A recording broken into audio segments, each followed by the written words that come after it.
Share screen.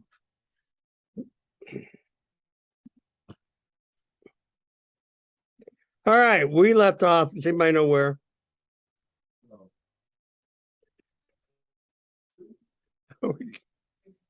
Yeah, I think that's right, actually. 2:12. All right.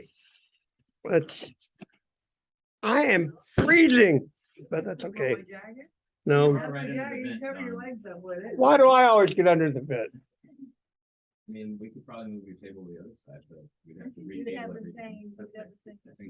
think that would be a Event. Yeah, that's just what I need. A blanket. No. Thank you. Can you guys see that?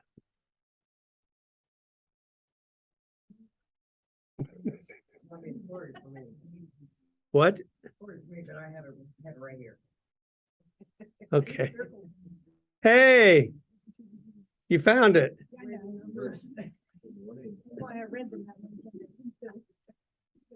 You get the front row. Right. You guys like to? No, they were actually first one too.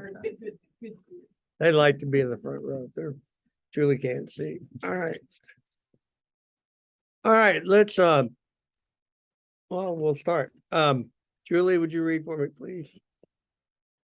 For those who sinned without Torah also will perish, and those who sin in Torah through Torah will be judged. What did he just say? What's he talking about? What's our topic of conversations? Anybody remember? He's talking about people. Remember your friend. What about the person that never hears about Jesus? That's what he's talking about. So if you don't have Torah and you sin, you'll perish without Torah. Well, wait a minute. That isn't, you're sinning because you're not living up to your own standard. And those that sinned in Torah, through Torah will be judged. That seems like a rigged game. You can't win. And that is kind of Paul's point. Not rigged, but it doesn't matter. 13. For the hearers of Torah are not in covenant compliance with God, but the doers of Torah will be in covenant compliance. For when Gentiles who do not have... Pause. Why do you think I capitalized that?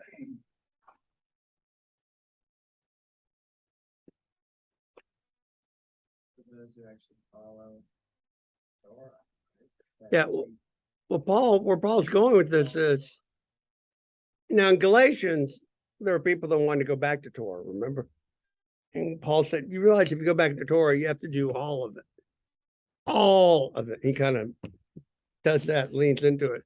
All of it. We're not here. That's not what he's doing here, but still, it's not hearers of the Torah, it's doers of the Torah. 14. For when Gentiles who do not have the Torah by nature should do the things of the Torah, they not having Torah to themselves are Torah. Well, no. So they don't have the Torah, but when they do the Torah, they become a Torah to themselves. That's your friends who don't know Jesus. Okay. Whoever exhibits the works of Torah written in their hearts. Now that's the key. Written in the how's it written in their heart? It's the Imago Dei. You've heard that expression? The image of God.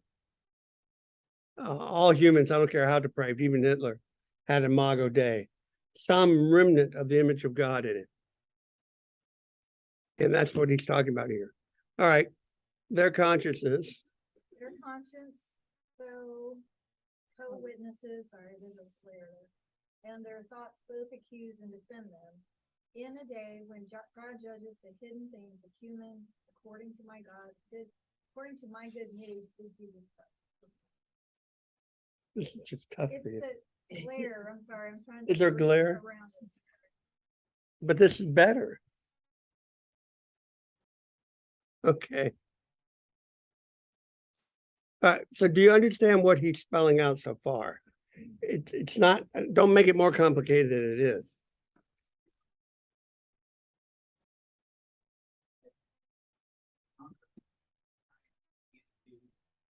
somebody who's really moral, even though I'm not necessarily Christian, that's kind of the argument just up here. Well, yeah, it's that there's innate morality.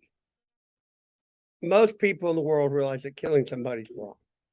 Murder, let's just put it that way. All the definitions of murder. Murder's wrong. Okay, where does that come from? That's kind of what he's building up of here. All right. Now, but he also does this back and forth between the Gentile Christians of Rome and the Jewish Christians of Rome. And that's where it gets a little confusing. He hasn't done it right now in this section, but he will. All right, let's go to the next paragraph, Steph. 17. But you call yourself a Jew and you wrest Torah and boast in. Wait. Try that again. If you call yourself a Jew and you rest in Torah and boast in God, and you know the will and you prove the things that really matter, being instructed from the Torah, and you have convinced yourself to be a leader of the blind, a light in the darkness, an instructor of the foolish, a teacher of infants, having the embodiment of knowledge and the truth in the Torah. Now, who's he talking to? Now he is talking to the Jewish Christians. He just switched. I can't, It's mine's okay, perfectly. it's just I think we're all It's hitting the at a glare. different point on the light. It's fine. I'm glad it's so much better. Meanwhile, back on the ranch, 21.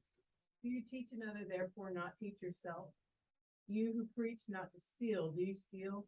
You who say not to commit adultery, do you commit adultery? Do you who feel sick at the idea of idols rob temples? Do you who boast in Torah through disobedience to the Torah dishonor God? For the name of God, because of you, is blasphemed by the Gentiles, just as it is written. Wow. Okay. Paul's not mentioning any words. We're only in chapter 2. All right. Let's see where he's going to take it. With one hand. Wait. Your joy has been complete. Matt.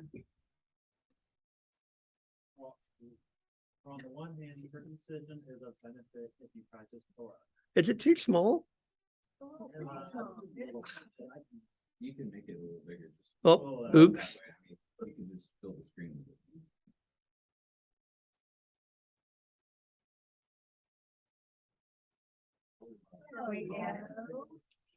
Where are we? Okay, Matt. On the one hand, circumcision is a benefit if you practice Torah. But if you are a transgressor of Torah, your circumcision has become uncircumcision. If therefore uncircumcision keeps the covenant stipulations of the Torah, will not his uncircumcision be counted for circumcision? And the one who by nature is uncircumcised, by performing the Torah, will judge you who through the letter and circumcision are a disobeyer of Torah. For it is not the one who plainly is a Jew who actually is one, nor the one plainly circumcised in the flesh, but rather the Jew is the person who is one inwardly. And circumcision is of the heart in spirit, not in letter, which person's praise is not from humans, but from God. Which person's praise is okay. All right. But Paul writes these convoluted sentences. And so if he's uncircumcised but keeps the Torah, he makes his uncircumcision circumcision. Right? Talking about the non-Jew. And you, on the other hand, who are circumcised, if you don't keep the Torah, you negated your circumcision. It's not being Jewish is where Paul's going with this. All right.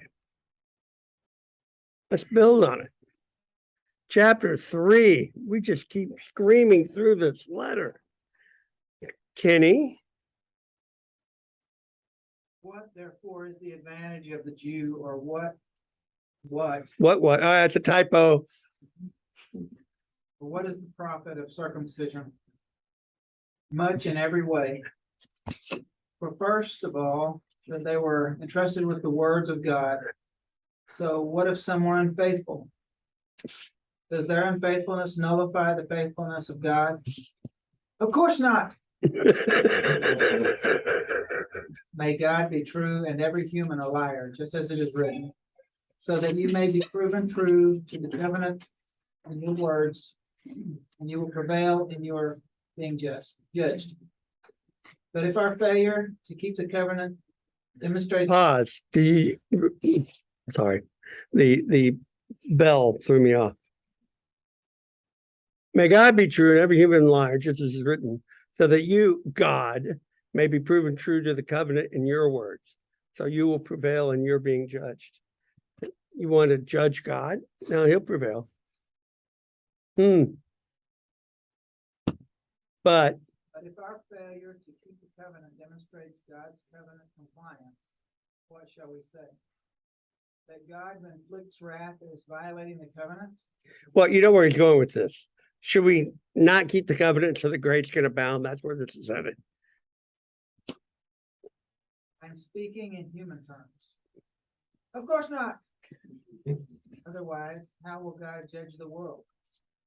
But if in my line the truth of God overflows to his glory, why am I still judged as a sinner? Why not say that just as some are slanderously claiming us to have said, let us do evil in order that good will come, but their condemnation is deserved. So I'm gathering the exclamation point. I mean, why is it there? Come on in. That looks great, you guys. What are you eating? They're sugar-free, gluten-free, Right. Shredded cardboard, in other words? it's free of a lot of things. Flavor, taste. See how the new class is working out. Well, we're pretty crowded, but Cozy. cozy. Is that the word we want? Looks good though. Okay. Where did we leave off? Oh, verse 9. Verse 9. What then? Wait. Be patient. You've read. We're gonna let Jeff 2 read it. What then? Are we better off? Not at all. Wait. Oh, I didn't put an exclamation point there. Rats, okay. Yeah, you can't get excited if there's No. Not at all. Oh, not at all. All right.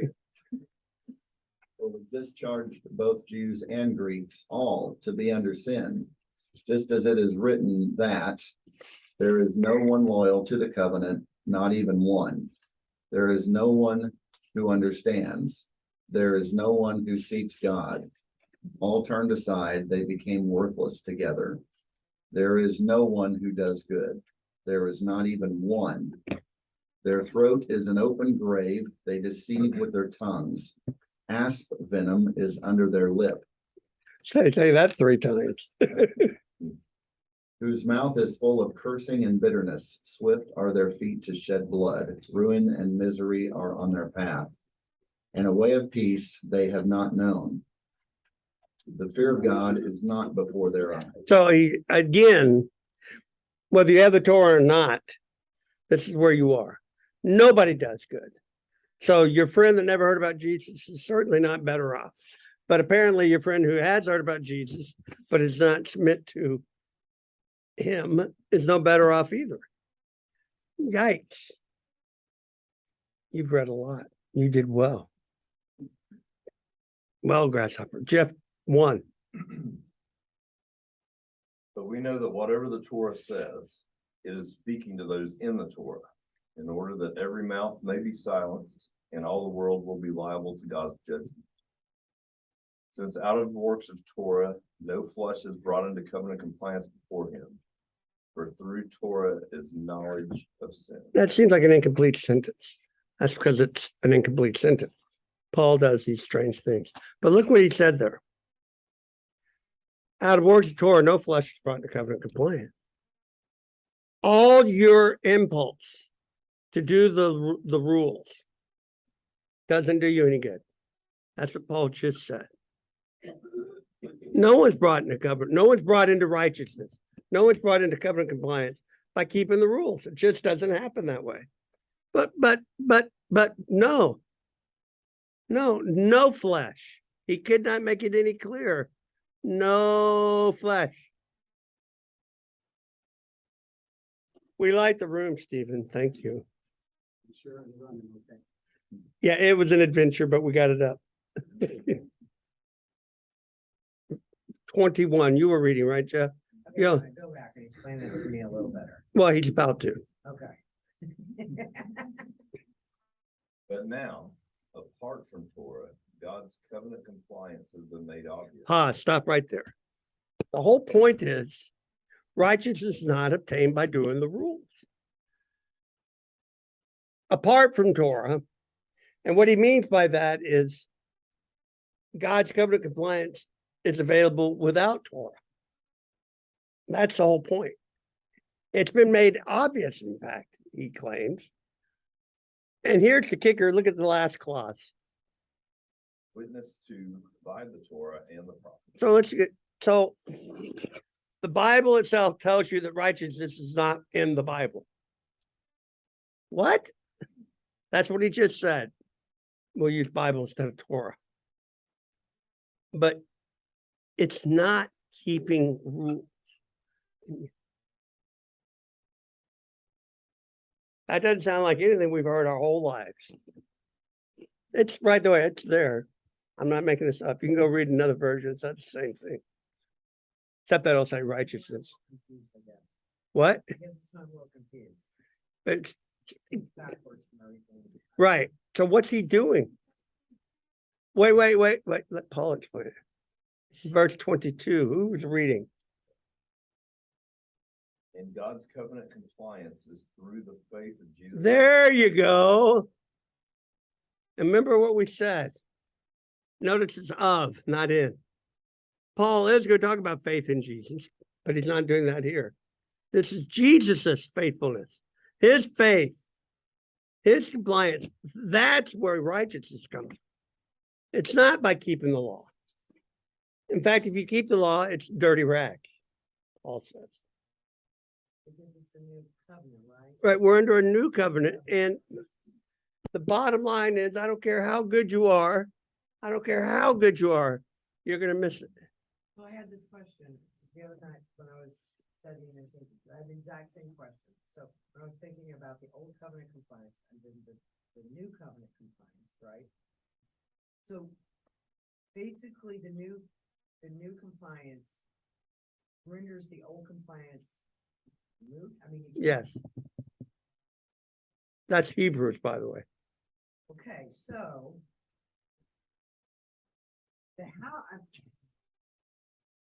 I'm confused. I'm not confused, I guess. I just don't see how, even with Jesus in the new, God's still there. And he had the 10 Commandments, which was part of the old compliance, right? Or Right. the old covenant, right? Well, does that not still carry into the new covenant? I mean, Yeah, but you got to keep them. So that's, I guess, okay, so like. Remember, he the just rules went, Still matter of the old. but here's the kicker. Now it's going to get even better because he's going to go in a wild direction. Okay. He's going, look, you got to, and it's not like Jesus is enabling you to keep the rules. You're missing the point. Jesus kept the rules. That's what matters. And we're in his faithfulness. It's a supernatural event. Let's see where he goes with it. Who's reading, Jeff? This is the reason that people, in postmodernism, gray, whatever you want to say, says that the old rules don't apply and the new rules can stay. It's a complete disregard for the old covenant so that we can have enlightenment, about, so you're not the only one struggling with this. This is something that I think that is an argument of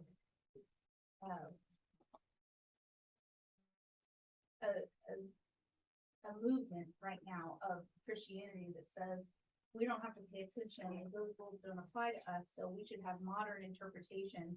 And more importantly, we shouldn't have we shouldn't define ourselves by the historical rules that were set into place. So that allows us to interpret the Bible new, whether it's through LGBTQIA or any other hot topic thing. What's LGBTQTasia?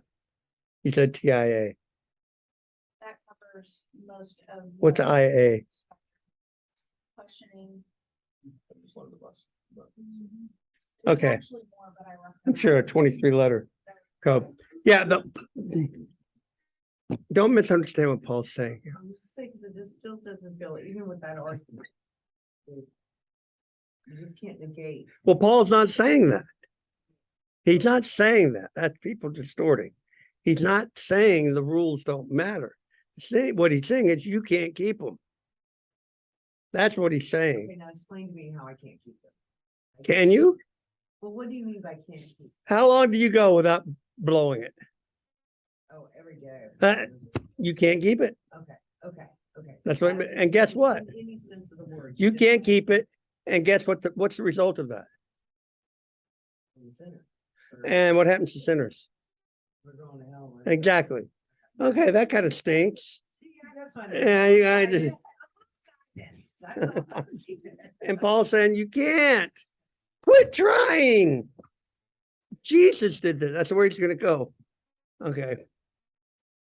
And he's going to make this very clear to the very next verse. Well, do 22 again. Well, back to read this paragraph, Jeff. But now, apart from Torah, God's covenant compliance has been made obvious, witnessed to by the Torah and the prophets. And God's covenant compliance is through the faith of Jesus Christ to all who believe. So notice you have to believe, but it's the faithfulness of Jesus. It's not your faith. That's the problem.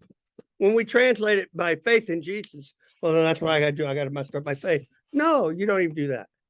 No, it's faith. Jesus is faith. It is. Don't worry about it. Verse 23. Oh, well, finish up. For there is no difference. For everybody has sinned at least once, and as a result is continually falling short of the glory of God. Now, you've heard that verse your whole life. Okay, I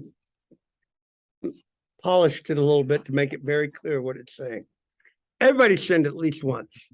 Paul uses some tense shifts in his language here to bring that out. Remember what I said? It only takes once, Poppy. And as a result, you're continually falling short because you can't catch up. You can't bridge that gap. Well, exactly. That's Paul's whole point. Exactly. Wow. So verse 24. Well, he's going to spell it out. Go on. Falling short of the glory of God, and is being brought into covenant compliance as a gift by his grace through redemption, which is in Christ Jesus. Then we'll pause there.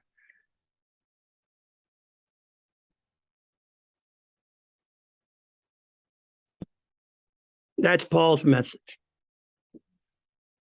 You're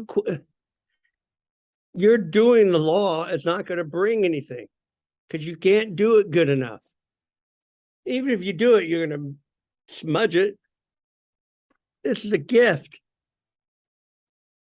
Now, Paul is a man who spends his entire life living Torah, measuring out mint to make sure he tithed it.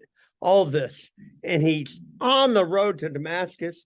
He gets zapped and knocked off his horse and then has a vision and then goes out into the desert for several years having visions of God. And all this is revealed to him. Everything you've been doing, Paul, is misdirected. It's not your keeping Torah. I've done it. It's a gift that I'm giving. It's a gift I'm giving. It's a gift by his grace. You don't earn it. And he's just, none of it matters, Paul. None of it. Really? Yeah. That's why it took him so long. He had to reprogram himself. And then when he came out, it's a very, very different message. So imagine when he founds the church and says, well, you gotta be circumcised. No! You're undoing everything I just taught them. They do not have to be circumcised. No, sir. You're putting them back under the burden of the law that they cannot keep. And guess what? You can't keep it either. Why would you make them go into a law that you couldn't even keep? Do you hear him? And you should recognize the verses that I'm quoting in my paraphrase there. All right, so let's see this. Continually. Because it doesn't say that in any of the other translations. Why can't you? Because he has a present tense there. Okay, so is it actually a hard translation for that? Because all the other translations say have fallen short. No, they don't. They say fall short. Look at the NIV. It says, everybody has sinned and fall short. That's a present tense. All I'm doing is bringing that out. It's continually falling short. Yeah, it's a pretty significant theological difference. It's exactly the same. It's just that the English doesn't bring it out in the NIV. You can argue with me about the language if you want, but this happens to be my expertise. No, I It is what the NIV is saying. But and that's why I bring it out. You've done it. You fall short. Everybody sinned and falls short, or continually falling short. And in the Greek, it's a present tense, which means it's doing this. Through redemption, which is in Christ Jesus, verse 25. Who was reading? Still me. Well, if you're gonna have that attitude. Whom God displayed publicly as an atoning sacrifice through faith by his blood for a demonstration of his covenant compliance through passing over previously committed sin. What in the world is that?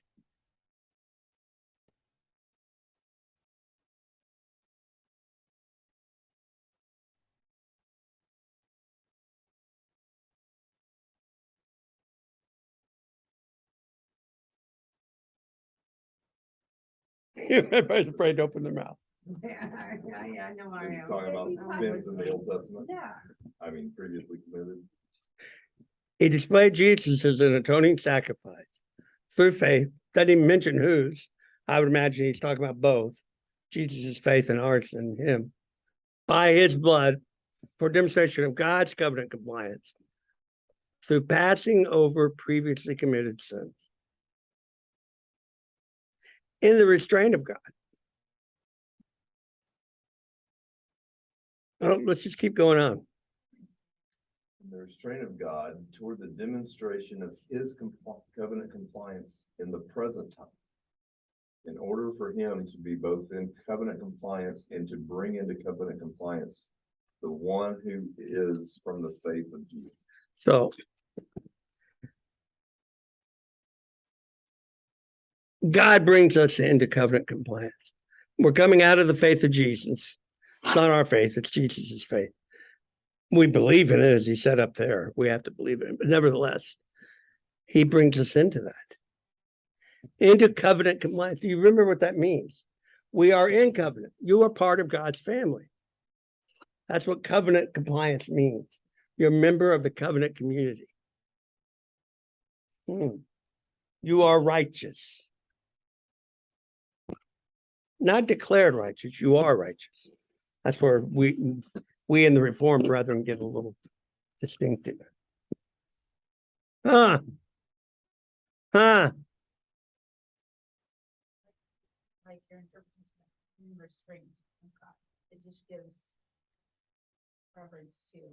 I still don't, and to be honest, I don't have any idea what he's talking about there. The highlighted part or. Yeah, that. Well, I can include in the restraint of God, but I don't know what he's talking about. Stuff back then, our previous sins, I don't know. It's an odd expression. Just other commentaries. I haven't read them yet. I can only do so much, Jeff. Eventually I'll find out. I'll let you know. I don't know, it seems like it's saying that those that have sinned previously, if they come to, the faith of Jesus through Jesus, of his faith, in those previous sins, you are, now are capable of washing those sins You aren't, Jesus is. Yes, that's what I mean, that's what I mean, that's past, yeah, that's enabling that. All right, we gotta do another paragraph. Do you mind? Verse 27. For then, boasting. And Paul talks about boasting a lot. It gets translated in various ways, sometimes rejoicing and this sort of stuff. But the word is actually boasting or bragging. You think he saw that a lot though in his community? He's talking about it a lot in regard to Torah. Remember where he was? I was a Pharisee of Pharisees. Or the parable. At least I'm not that guy. So you wonder. So where there's boasting, whoever's reading, go ahead. Works?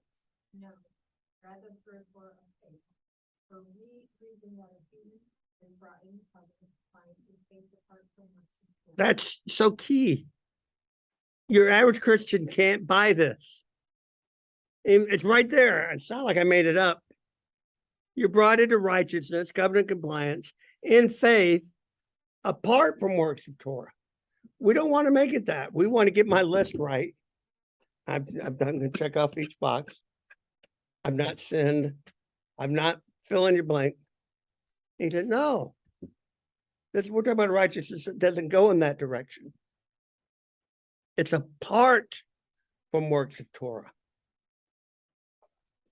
29. For is God only the Jews? Is he not also the Gentiles? Yes. Well, sorry. Yes. Right, Kenny? That made my voice burn. Yes. Also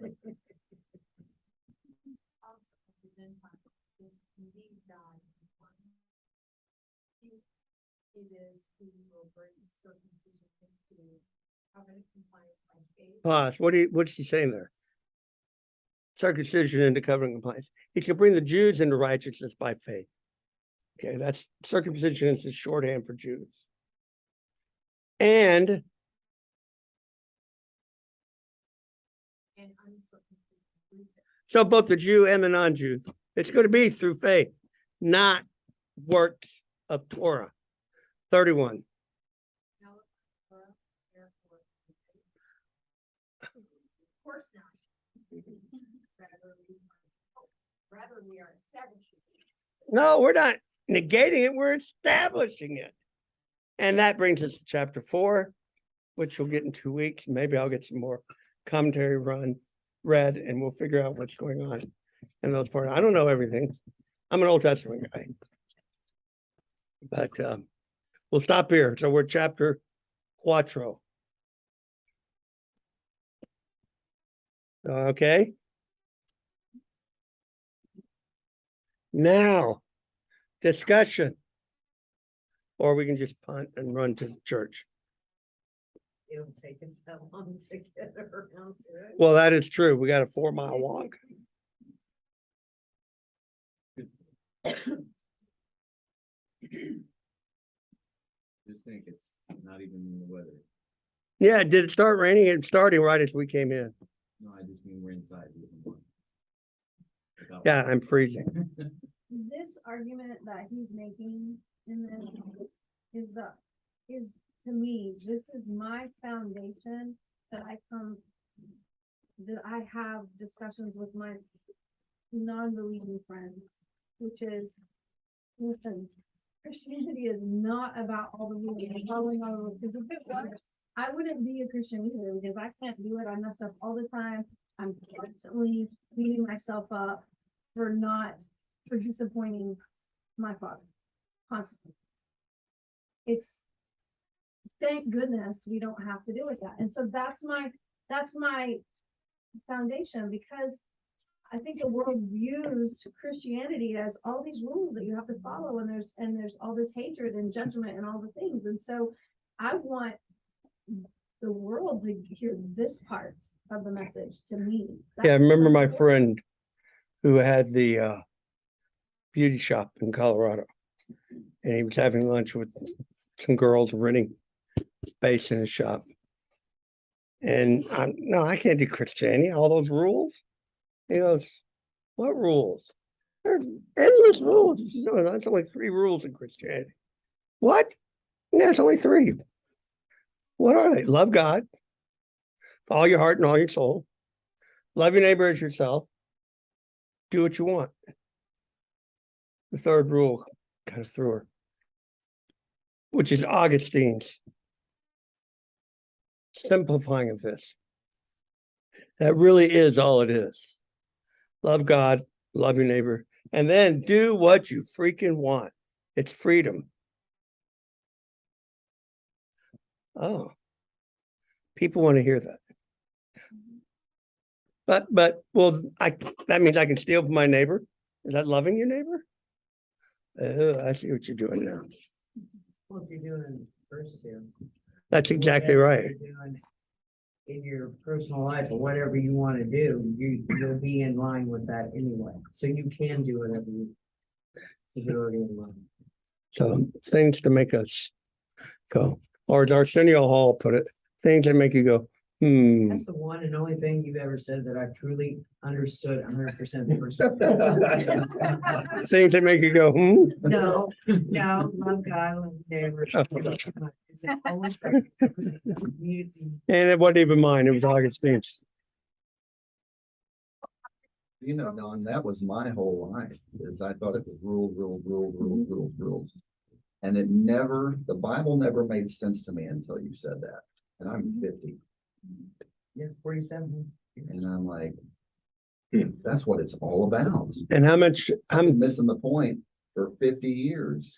and what are we imparting to our kids? Right. What are we telling other people? All right. And you, and I always come back to the Pharisee.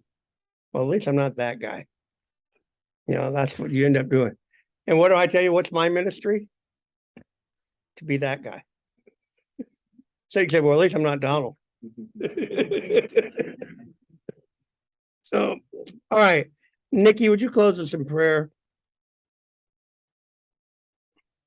Father God, thank you for continuing to help us to grow in your grace and in your knowledge. And may we just take those 3 roles to our jobs and to our homes and to our kids and to someone else that doesn't know you, Father, or is questioning their place in your church, Father. I just pray that you help us to hold tight to that this week and that we just seek covenant compliance with you and that's the best place to be. Father God, I just pray that you bless our time together in worship. That way we may be focused solely on celebrating with you. God, I thank you for the people in the room and the families they represent. And for this class and what we're learning. In your name, amen. Amen. Stop recording.